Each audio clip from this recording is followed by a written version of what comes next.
What's going on, all you fantastic people? I'm Matt. And I'm Vanessa.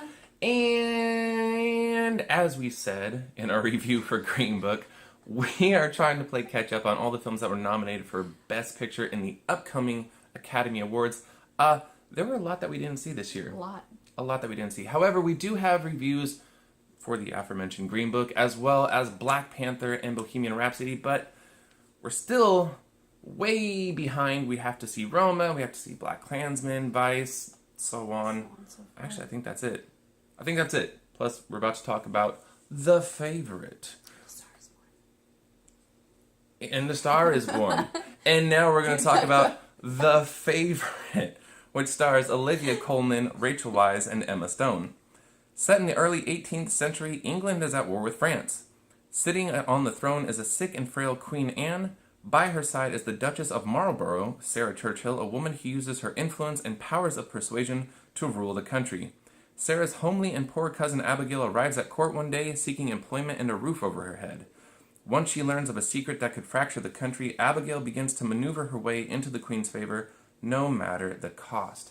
Now, in my opinion, this was a film that somewhat snuck under the radar, but has recently been gaining momentum, and I was kind of eager to see The Favorite.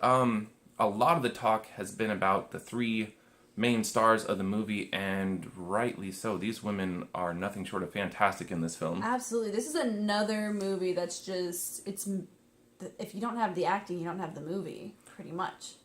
So, and the big three, I mean, Rachel Weisz, however you want to say her name, Emma Stone, and Coleman, they're fantastic in this. Yeah, Olivia Colman plays Queen Anne, and she is brilliant. She practically disappears into the role. Rachel Weisz as the self-empowering Sarah is great, and Emma Stone, in my opinion, is too good at being manipulative. Yeah. I think if I saw her on the street, I would cross over and use the other sidewalk. Or just turn around and walk away. She is rather devious in this movie. More that worked for this film, the costumes, the set pieces. I mean, this is a period piece. It's a period dramedy. Everything about it just looks amazing. So good. The makeup, everything. You feel like you're there in Queen Anne's castle. I'm just going to say it's a castle, right? Queens live in castles. Right? Yes. So it just looks good. Last time I checked, queens do live in castles. I believe so.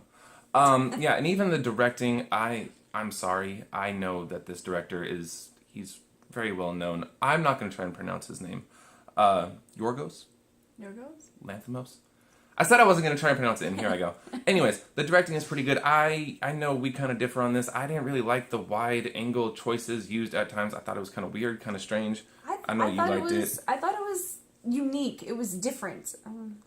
It didn't really add anything, but it didn't take anything away from me. So I honestly, it was like, okay, kind of cool. I didn't like it. I did also appreciate the humor. I thought that this movie had some very witty moments. I thought the dialogue was very sharp, and at times just kind of flew at you really fast, which I appreciate. I like that. It's kind of like the Aaron Sorkin style of writing, and I really appreciate that. However, I'm just going to go ahead and throw it out there. I really can't get behind this film, at all. I mean, I do everything that I enjoyed about it. I did enjoy. However, the story and the plot of this movie, it's a very dark and miserable story. It really is. This probably would have been my top pick for the Oscars if it had a story that I actually cared about. There's a lot of misery, betrayal, deception, treachery going on. And look, don't get me wrong. I really do enjoy dark films, even ones that do surround themselves with misery and betrayal and deception and all that stuff. However, once again, I didn't really care for any of the characters in this movie. There is nobody to like. There's not a single likable character in this movie. Not one. No, they're malicious, backstabbing, manipulative, power obsessed, betrayer. Oh my gosh. Except for maybe the Queen. Maybe. I felt bad for her at times. But she herself, she still used her power. Oh, yeah. She took advantage of... I mean, she is the queen. But She's allowed to use her power. But... in her castle. There is... Sorry. This is becoming a joke of a review. I apologize. Sorry. No, but even still, she's allowed to use her power, but I don't know. These three women just all just turning on each other.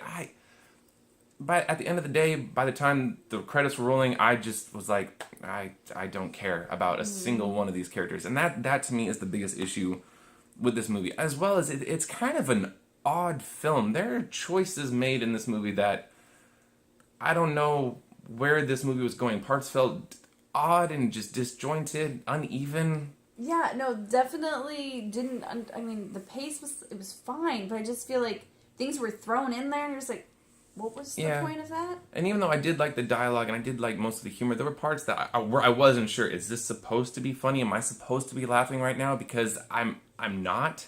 Yeah. And the movie is also it's kind of creepy. Yeah. It's a little bit uncomfortable at times.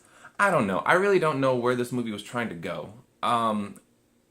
Even if it was a dramedy, I wasn't really pulled one way or the other. And I do get it. It is a movie that it's a struggle for power and using, you know, your sexuality as like manipulative in a manipulative manner, trying to gain the upper hand on each other. Yep, hence the favorite, trying to play favorite. But still, this movie, I don't know. Maybe it's just me. I didn't really care for it all that much. And so I'm gonna go ahead and give the favorite a C. Yeah. Even though the acting was fantastic. Oh, it is. Yeah. Oh, it is. And will not be surprised if they... all three of these... Well, they all three can't win. If two of the three win, because all three are nominated, if two of them win, I would not be surprised, and I... not be upset about it. No, not one way or the other. They are fantastic. Also the costume design, too. Oh, yeah. Set pieces, all that. That's fantastic. It's just the story. The story. The story. It's literally the story. Yeah. And I wrote down C-, and then I erased it. And then I'm just going to stick with my C- because I should be strong. I can't lie, I originally had D+, but